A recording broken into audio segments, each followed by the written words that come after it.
ছুটির এই সুন্দর সকালে আমি কিন্তু হাজির হয়ে গেছি বাহারি রান্না নিয়ে। জি, আমি আফরোজা নাজনীন সুমি, বরাবরের মতো এটিএন বাংলার বাহারি রান্নায় আজকেও আপনাদের জন্য নিয়ে এসেছি মজার মজার অসাধারণ 3টি রেসিপি। কারণ আমি জানি আপনাদের এই ছুটির আনন্দটা কিন্তু আরও বেড়ে যাবে যখন পরিবারের সবাই খুশি হবে। আর পরিবারের সবাই খুশি হবে কি করে? মজার মজার দারুণ দারুণ রেসিপি দিয়ে যদি আপনার টেবিলটা ভরিয়ে ফেলুন, তাহলেই দেখবেন সবাই খুশি, তাই না? তো চলুন আজকে শুরু করে দিচ্ছি বাহারি রান্না।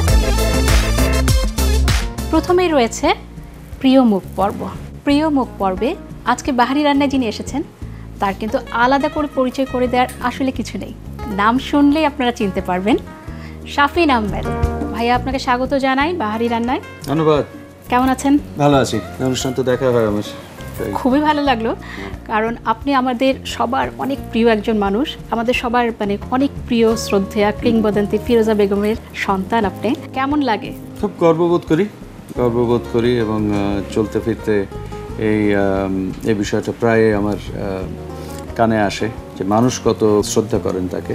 সেটাই তো ভালো লাগে। কি দেখাবেন আমার দর্শকদের আজকে? টুকটাক মাঝে মধ্যে রান্না করি। তো আজকে যেটা চিন্তা করে এসেছি সেটা হচ্ছে থাই স্টাইল বিফ সালাদ। শুধু বিফ না, শুধু মাটন না, তো রেড মিটের সাথে একটু গ্রিন সাথে রেখে স্যালাড।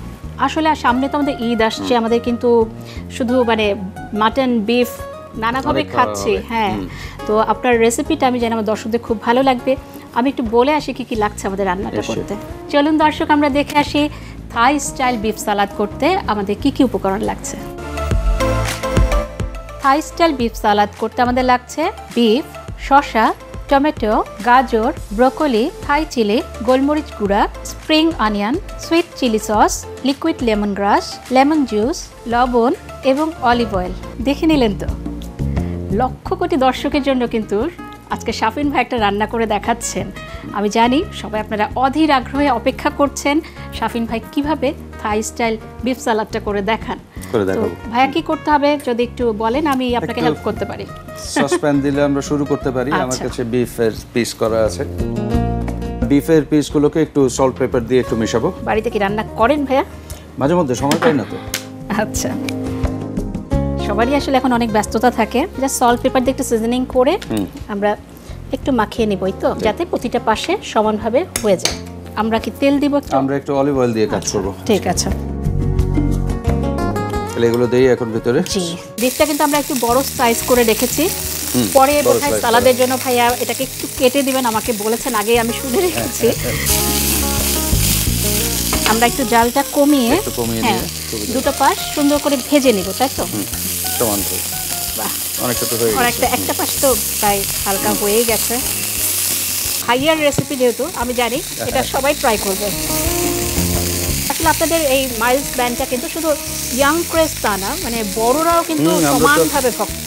অনেক বছর ধরে চলছে তো আমাদের সমবয়সী অনেকে এখন কাজের জগতে থাকলেও সময় করে গান শোনেন পারলে। না শুধু বাংলাদেশে, আমি জানি বিদেশেও, মানে আমি আমাদের পরিচিত অনেকেই গল্প করেন আপনারা যখন যান কেউ কিন্তু মিস করতে চায় না, যত ব্যস্ততা থাকুক আপনাদের শোটাতে কিন্তু যেতেই চায়। প্রচুর বিদেশে শো করতে হয়।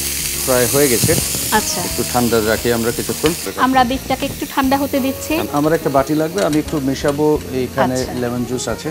ঠিক আছে, আমরা কি বাটিটা এনে দিই আপনাকে? 3টা জিনিস একটু মেশাবো। এর মধ্যে সুইট চিলি সস, এটা দারুণ লাগে কিন্তু এটা খেতে। সুইট চিলি সস তো আমাদের এমনি অন্য জিনিসের সাথে খেতেও ভালো লাগে। এটা হচ্ছে lemon juice, fresh lemon juice. এটা হচ্ছে লেমন গ্রাসের জুস। তো আমার দর্শকদের একটু বলে দেন কিভাবে বানিয়েছেন, কারণ তারা তো বানাতে চাবেন।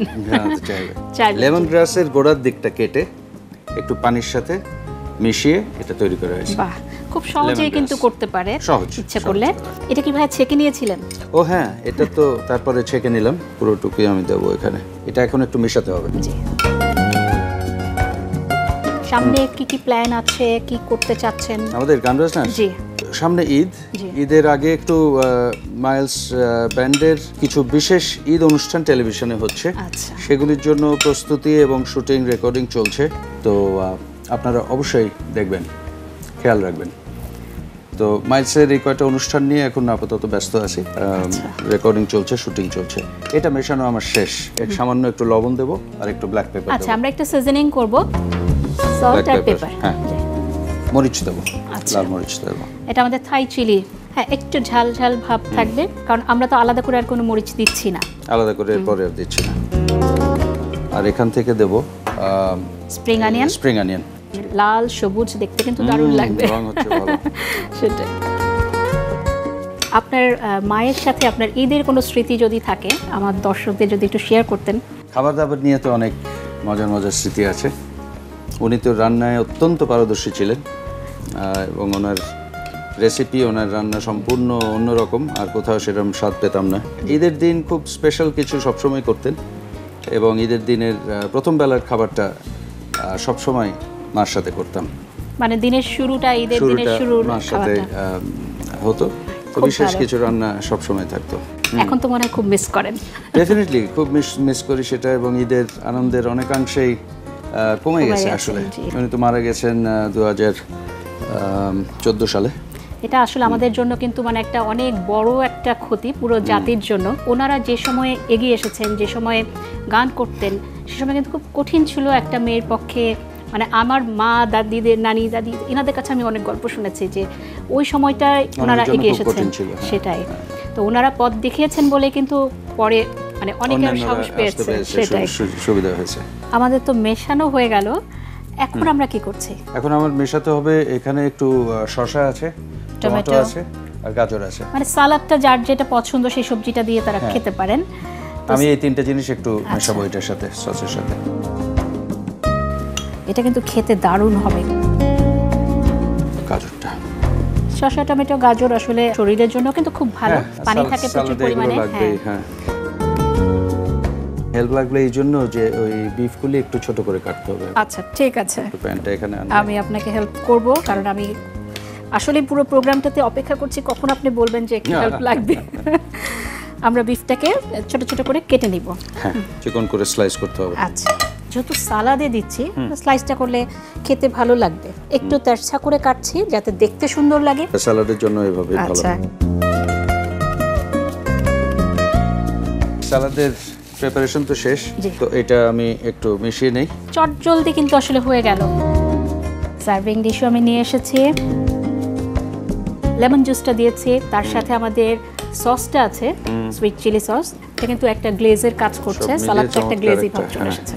চেহারাটা ভালো এসেছে দেখতে, আর বিফ খেতে ভালো হবে আসলে।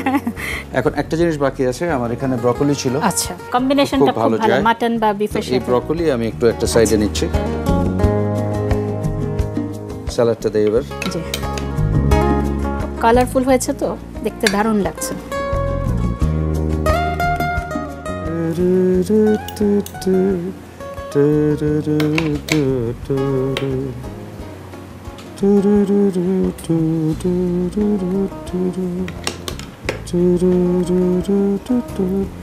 শাফিন ভাই কিন্তু কাজের সাথে সাথে গুনগুন করে একটু গান গেয়ে দিলেন। এটা কিন্তু আমার জন্য বাড়তি পাওনা। আমি জানি আপনাদের খুবই ভালো লাগছে। আমি তো টেস্ট করতে পারবো আজকে এখানেই, কিন্তু আপনাদেরকে কিন্তু বাড়িতে করতে হবে, তারপরেই বুঝতে পারবেন কতটা মজা। এই জায়গাটা রেডি। ছোট্ট একটা কাজ বাকি আছে, অলিভ অয়েল উপরে একটু টপিং হিসেবে দেব। সালাদে মানে আমরা একটা ড্রেসিং তো দেই, সাথে একটু অলিভ অয়েল যদি আলাদা করে দেয়া হয় তো খেতে দারুণ লাগবে। আমার সালাদ তৈরি, রেডি। দেখতে এরকম থাই স্টাইল বিফ সালাদ। থাই স্টাইল বিফ সালাদ তো দর্শকরা ট্রাই করবে, কিন্তু আমার মনে হয় তার আগে পুরো প্রস্তুত প্রণালীটা যদি আরেকবার দেখে নেন তাহলে সুবিধা হবে। চলুন আমরা দেখে আসি। থাই স্টাইল বিফ সালাদ বানাতে প্রথমে বিফ পিস নিয়ে লবণ ও গোলমরিচ গুঁড়া মাখিয়ে প্যানে অলিভ তেল দিয়ে সিজনিং বিফ 2 পিঠ ভেজে নিয়ে ঠান্ডা করতে হবে। এবারে একটি বোলে sweet chilli sauce, lemon juice, lemongrass liquid, লবণ, থাই চিলি কুচি, স্প্রিং অনিয়ন, শসা টুকরা, টমেটো টুকরা, ব্লাঞ্চ করা গাজর দিয়ে ফ্রাই বিফ পাতলা করে কেটে মিশিয়ে সার্ভিং ডিশে ব্রাঞ্চ, ব্রকলি ও সালাদে কয়েক ফোঁটা অলিভ তেল ছড়িয়ে তৈরি দারুণ স্বাদের থাই স্টাইল বিফ সালাদ। দেখে নিলেন তো আপনাদের প্রিয় শাফিন ভাই কিভাবে আজকে এই সালাদটি তৈরি করেছেন। আমি জানি আপনাদের খুব ভালো লেগেছে, আমার তো দারুণ লেগেছে, কারণ আমি এখন টেস্ট করতে পারবো, একটু খেয়ে দেখতে পারবো। থ্যাংক ইউ ভাইয়া। ভাই আপনাকে অসংখ্য ধন্যবাদ, এত ব্যস্ততার মাঝে আপনি এসেছেন, সময় দিয়েছেন, আর আমার দর্শকদের জন্য এত দারুণ একটা রেসিপি নিয়ে এসেছেন। আপনাদেরকে ধন্যবাদ, এটিএন বাংলাকে ধন্যবাদ, এবং দর্শকদেরকে সাথে থাকার জন্য ধন্যবাদ।